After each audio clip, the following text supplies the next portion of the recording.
देश भर में लोकसभा चुनाव के चौथे चरण के लिए मतदान चल रहा है। तेलंगाना की हैदराबाद सीट पर भी आज वोट डाले जा रहे हैं। यहाँ हैदराबाद संसदीय सीट से AIMIM प्रमुख असदुद्दीन ओवैसी का मुकाबला बीजेपी की माधवीलता से है। दोनों के बीच जोरदार फाइट पर सबकी निगाहें बनी हुई हैं।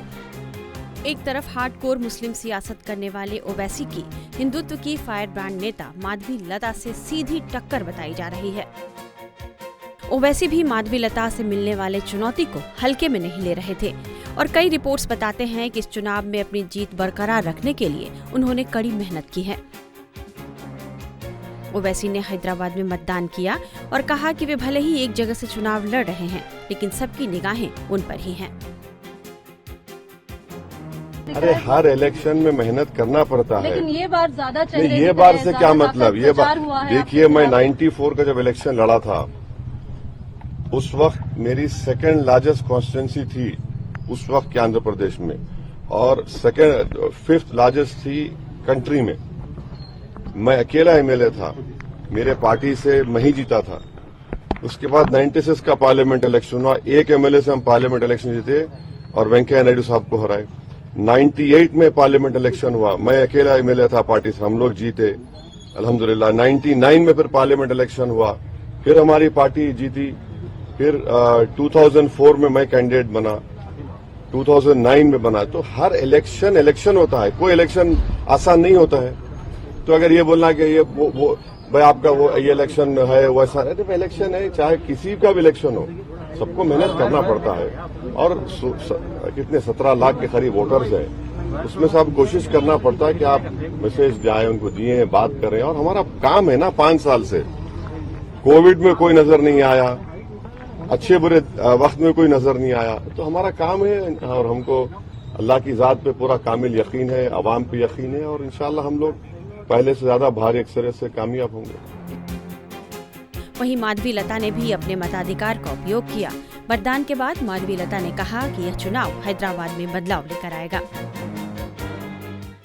भाइयों और बहनों, आपका एक जिम्मेदार कदम हमारे पूरा हैदराबाद लोकसभा पार्लियामेंट को ही नहीं, पूरा तेलंगाना को और देश को और आगे लेके जाने का एक हिम्मत दे देगा।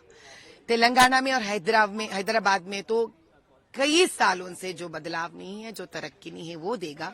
और पूरा देश को 5वां नंबर से नंबर 1 अव्वल नंबर पे आर्थिक स्वरूप में लेके जाने का एक मौका हमको मिलेगा। वोटिंग के दौरान माधवीलता ने हैदराबाद के कई मतदान केंद्रों का भी दौरा किया। आजमपुरा के मतदान केंद्र संख्या 122 पर उन्होंने मतदाता सूची में गड़बड़ी का आरोप लगाया। इस दौरान उनकी सुरक्षा कर्मियों और मतदान कर्मियों से बहस भी हुई।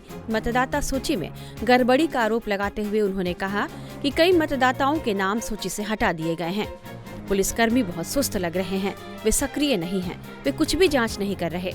यहाँ वरिष्ठ नागरिक मतदाता तो आ रहे हैं, लेकिन उनका नाम सूची से हटा दिया गया है। माधवीलता हिंदुत्व के दम पर चुनाव लड़ रही हैं। इनका पॉलिटिकल बैकग्राउंड नहीं है, जबकि हैदराबाद सीट पर साल 1984 से ही ओवैसी परिवार का दबदबा रहा है। 40 साल से ओवैसी परिवार का ही कोई न कोई सदस्य यहाँ से सांसद रहा। साल 2004 से अब तक हैदराबाद की कमान ओवैसी के हाथ में रही है, लेकिन इस बार यहाँ से माधवीलता को उतारकर बीजेपी ने उनके लिए बड़ी चुनौती खड़ी कर दी। बीजेपी का टिकट मिलने से पहले माधवीलता के बारे में लोग हैदराबाद के बाहर कम ही जानते थे और सवाल भी उठने लगे कि किन वजहों से माधवीलता को हैदराबाद से बीजेपी ने टिकट दिया। लेकिन जैसे जैसे वे चुनाव प्रचार में उतरी, अपने प्रतिद्वंदी ओवैसी पर धुआंधार हमले करने के लिए उन्होंने जैसी आक्रामक शैली अपनाई, इससे यह देश भर में सुर्खियां बटोरने लगी और इस तरह हैदराबाद सीट देश की हॉट सीट में एक बन गई।